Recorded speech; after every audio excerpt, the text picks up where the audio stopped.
Okay, what you were saying there at the end about the rich declaring independence from humanity reminded me of a quote from William Gibson, who said the rich aren't human anymore. And I think that's part of the shock of the death of Steve Jobs, right? Like, we sort of want to believe in some sense the rich aren't human, and that that they'll be able to beat death. So when even the super rich die, there's no hope for any of us. Okay, so I'm just going to talk a bit about this concept of capitalist realism and its relationship to education. Really, a lot of the thinking that went into the development of the concept of capitalist realism was a direct response to work in education. Many of the anecdotes in the book come from my experience not teaching in universities, but teaching precisely this age group. I think that's crucial that Dave was alluding to of 16 to 19-year-olds, many of whom were in a way forced into staying in education because of lack of opportunities elsewhere. And that's part of the dynamic of engaging with these students who really didn't want to be studying philosophy, critical thinking, religious studies, which is what I was teaching them. They didn't want to be studying anything, but there's nothing else down for them. They're producing one of them sort of many tensions in the classroom. Capitalist realism, as I often say, is easier to identify than it is to define. Partly it's hard to define because of its diffuse nature. What we're talking about is really a transpersonal ideological field, ideological atmosphere, to do with a certain form of acquiescence and a certain form of fatalism, really. If we put this in individual psychological terms, which is problematic, I think, because the individual psychological manifestations are symptoms, or rather facts, of this transpersonal ideological field. If you put it in those terms, however, we can see capitalist realism as an attitude, or a belief, first of all. A belief that capitalism is the only viable political economic system. This is the realism of it, and this is what Mrs. Thatcher meant when she said that there's no alternative. But even the meaning of that phrase has shifted. When Thatcher first said that there's no alternative, she meant there are alternatives, but you wouldn't want to follow them. That they don't work. Our model, and with the kind of the neoliberal sell was, okay, this might be painful, but it'd be beneficial, we just have to accept this as how things are now. And often with the capitalist realism, there's this kind of faux kind of sorrow. Well, we might have liked to have believed in socialist utopias, but we know they don't work now. So we've got to face this as how things are, and deal with the reality of things instead of creating castles in the air. Capitalist realism, as I understand it, really is a pathology of the left, which emerges then not only as this belief, which is propagated by the new right, by neoliberals, but which then is, as it emerges as a kind of leftist pathology, is an attitude of resignation in relation to this. It's not that you necessarily accept the neoliberal story as being actually true, but you accept that it's the dominant story and that we have to come to terms with that. We accept that they are the most powerful force. The direction of history is moving with them, and that we either come to some accommodation with that, or we face irrelevance. And essentially, this was the guiding thought of New Labour and Tony Blair in the UK, as really almost the leading brand of leftist acquiescence, for the world, really. In a way, like Blair led the way in showing how left parties could capitulate to capitalism, really. And that so it's no accident that really that a lot of these ideas and a lot of my thinking about capitalist realism was shaped really by working in an educational institution at the very zenith Blairism, really. I think, though, that part of the problem in describing capitalist realism in the way that I have is it's in a way it's too grand, in a way already too political. A way of thinking about it. The way that capitalist realism actually operates on the ground, I think, is much more banal, and it operates via this submission to the imperatives of business, really, which certainly in the UK education system, we've seen these models being imposed in terms of these kind of carceral surveillance regime that David was talking about. I mean, particularly what we found as the forms of self-surveillance. New kinds of bureaucratic labour become imposed on the model of business, and where things have to be run. Education has to be run like a business, which not only means running, at a profit, but also means that the strategies of business discipline, the strategies of increasing performance, or the strategies which have their rationale as the increasing of efficiency of workers, also become imposed in the public sector, with education at the leading edge of this. A ludicrous kind of confessional documents, massive kind of logbooks which teachers have to produce, which I call kind of market Stalinism, which is really then neither, I don't think, hyperbolic at all. I mean, and this was Blairism. Blairism was a form of market Stalinism, where all of the elements, many of the elements of Stalinism, 5-year plans, targets, etc., re-emerge, like the return of the repressed, but now given a neoliberal gloss. These ludicrous documents that are completely disconnected from reality, the only function of which is to, when we had to fill in one of these documents in which one of the managers said to us, you haven't got enough criticisms in this document. Okay, it's this form of mandatory Maoism as well as Stalinism, where and then he said, well, look, okay, you have to put more criticisms in, and then he said, well, don't worry, no one will read it. So this kind of double-level demoralisation that is demanded, where you as part of your job you have to demoralise yourself. Then you have to the further level of demoralisation of realising the exercise is a purely paper one. But of course, these things are not just useless. It's not as if they failed in their. It's not as if they failed in their aims. We want us to distinguish their real aims from their ostensible aims. The real aim of these neoliberal strategies has nothing to do with the increasing of the efficiency of workers. There's to do with the production of anxiety and deprofessionalisation. And this for me, what is key about this, and particularly in relation to and why education is key. There's lots of dimensions to this. Is it reveals the paradoxes of neoliberalism, the inconsistency of neoliberalism, which neoliberalism, its pitch, its great appeal to the public, insofar as it had one, was individual freedom versus bureaucracy versus the state. Okay, the state. This was the great founding myth of neoliberalism, as it took over the global north after from the 80s onwards. The myth was, okay, the state is inefficient. It's an oppressive presence in people's lives. We will liberate you from the state. This certainly isn't true for teachers. This certainly isn't true for teachers. If one was to look back to in the UK for sure, if one was to look back to the 70s, the pre-neoliberal era, it was a halcyon period in retrospect for teachers, where the level of control over what the teacher could teach, the level of professional autonomy the teacher had, was massively in excess of what teachers have got now, where they are constrained by a highly centralised bureaucratic apparatus.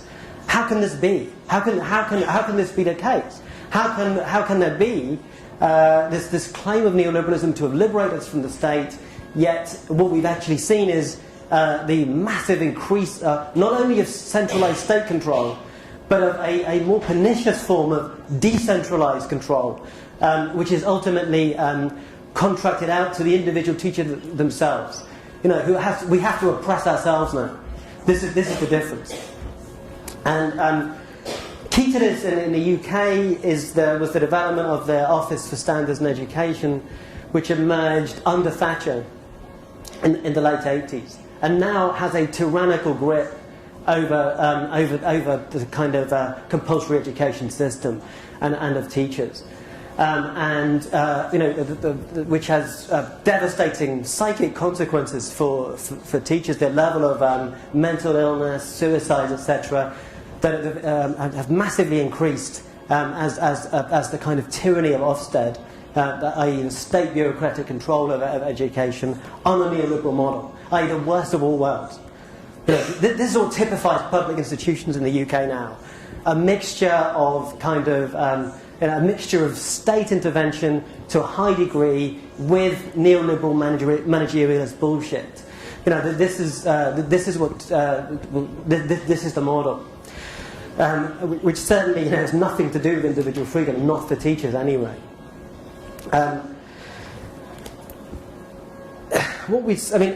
One way of thinking about this theoretically, and following up from sort of some of David's, the language David was using, was this, in the terms established by Deleuze, I think one of his most important essays, and certainly one of his most important political interventions, which is I think the essay from 1990, highly prescient and lucid, on postscripts on societies of control, where Deleuze makes the distinction from Foucault between societies of control. And in fact, the shift from a kind of state-administrated school, hospital, prison matrix as described by Foucault to control by corporations, effectively. But what we've seen, I think, part of the problems with education is and David brought this out in a way, is that the disciplinary model has not been superseded. It's in a way the shift into control and a different kind of interpellation, and a confused interpellation for students, has produced this kind of inconsistent hybrid, where elements of social control, as David pointed out, increasingly the education and teachers have to bear the responsibility for social control. Increasingly a lot of the struggles that teachers have to face to concern with social management and socialisation duties, which are poorly performed. But primary socialisation is poorly performed by the family because of pressures on the family of various kinds, for instance. So those disciplinary functions are there, but students are also now told that they are the consumers. So students are both the objects of discipline in the old way, but also the consumers. And this produces a mixed model, a disastrously mixed model about what students' relationship to teachers, producing a crisis of authority, where what students' relationship to teachers unclear. Am I like a supermarket providing them with a service which they can complain about, or am I an old-style disciplinary figure who has authority over them? Nobody knows. Now, post-2008, I think, in 2008, we would have thought things might have changed, with the bank crisis. But what we've seen is really an intensification of capitalist realism. In a way, this metaphor of zombies is correct, but neoliberalism overnight was discredited, and I think the term discredited has never been more appropriate.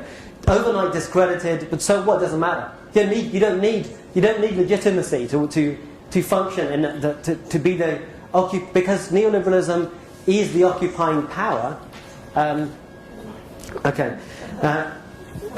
I've got that much on my page. Okay, never mind. I'll speed up a bit.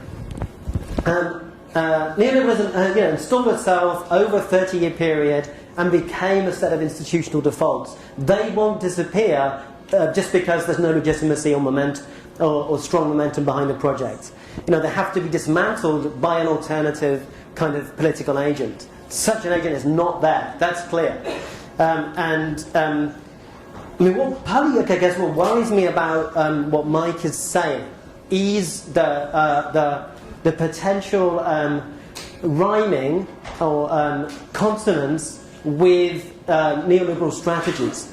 What we saw with in the UK with the Tory-led coalition was this. It kind of utterly failed, but nevertheless, it sort of told us about what they were trying to do. This concept of a big society, pathetically failed gambit, but nevertheless, the idea is not a big state, but a big society, which in other words legitimates the state's withdrawal from providing education, providing public services of all kinds, and because people can just do it themselves somehow. What worries me is letting the state off the hook in a way from its obligations. And that then becomes another excuse for an opportunity for privatization, because when the state withdraws, the corporations move in. I think that's part of what David's saying also. That in a way, the state's a compromise formation. I think that's the way to see it. Not that it should be clear to us now that the state is not the model to deliver socialism, communism on its own, or whatever we want to call the leftist project. And part of the crisis is what we want to actually call this project now. But it's clear in the 80s that this wasn't the state socialism was not the right project. So yes, the idea that the state would deliver all our political goals, that's clearly wrong. But the idea that we can completely withdraw from the state, I think, is also a mistake. And again, I think slightly in tension with what Mike said. The problem for me is not that things weren't anarchist enough after 2008, but the prevailing ideas on the left are too anarchist for me. And there is the most dominant ideas of what is left of the organised left, or remains of the organised left, are what I call neo-anarchist ideas. In a way, we're echoing neoliberalism, really, which is a hostility to the state, concept of horizontalism, of kind of collapse of hierarchies, and as a prefigurative gesture. Now, my problem with this is not those things themselves. It's not like I'm in favour of hierarchies. It's that nevertheless we have to take power seriously, and you can't just will it away by you can't just by an act of will just dissolve power. Power needs dismantling, and I think part of the problem is an equivalence between anti-authoritarianism and being anti-authority, which means that the only accounts of what authority is belong to the right and are effectively authoritarian. What we need is a left-wing account of what authority is, a legitimate authority is, what legitimate collective and democratic authority is. And that's the way to deliver an anti-authoritarian project, is not by abandoning the question of authority, but by thinking about how we constitute it in a better form. And otherwise we're left in, with the imperatives of neo-anarchism, post-68 neo-anarchism. If you're a teacher, i.e. in a position of authority, you're in a position of self-loathing, insofar as you occupy that position, which is a position of weakness, to say the least. I think we hate each other enough. We hate ourselves enough, right? And we should stop that. And I think then that, just to put it fairly schematically, the retreat from the state has failed. The leftist kind of post-68 retreat from the state has failed. That all that happens if we retreat from the state, same as if we retreat from mainstream media, and these are the two main enemies of neo-anarchism, are the idea of mainstream media and the state. Now, it's not that I think these things are great in the form that they're in, but if we withdraw from them, if the left withdraws from them, the right says thank you very much. And the anti-statist rhetoric from the left has has facilitated the right-wing takeover of the state. The state remains important for the delivery of neoliberalism. If it didn't, why do they spend so much money and effort controlling it? You know, and that you couldn't have neoliberal dominance without control of the state. Which isn't to say that, we should. Which isn't to say that we should then be satisfied with taking over the state. That might be a starting point, but it's clearly not enough in itself. And I think, politically speaking, this is a problem of articulation. That what the right is, the right have been better revolutionaries than us, and they've been better at postmodernists than us, in the sense that the right has achieved a total switchover in people's subjectivities, institutions, etc. We've seen this. People of my age and older have seen the shift from social democracy into a wholly different kind of social system and system of production of subjectivity. Now we need to learn from this, which isn't to say to copy it. The role of institutions has been crucial in that. They've on the one hand disdained institutions, on the other hand ruthlessly instrumentalised them to their own purposes. Given that this retreat has failed, we need a longer term, a medium to long term strategy of at least a decade ahead of thinking about how we can reoccupy Parliament, how we can reoccupy mainstream media. But this is not sufficient in itself. You need to articulate this with other struggles, so that the one lesson is, what happens if you try to work entirely within those systems is Blairism. You need the connection between the anti-capitalist struggles on the street, all of the movements that have emerged, and we need to coordinate these in the same way the right does.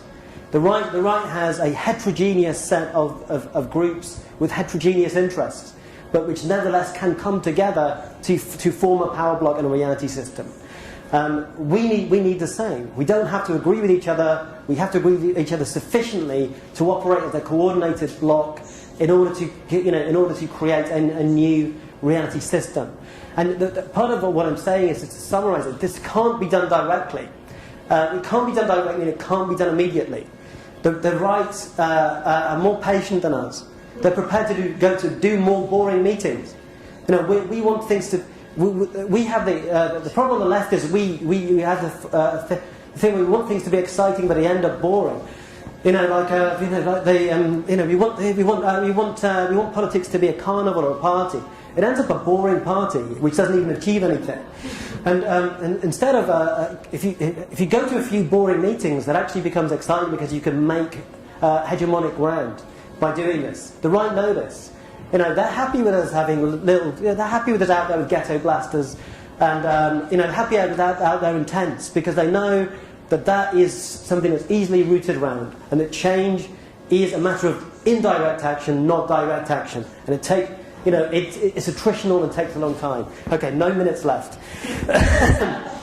We're on the end of time. Okay, so.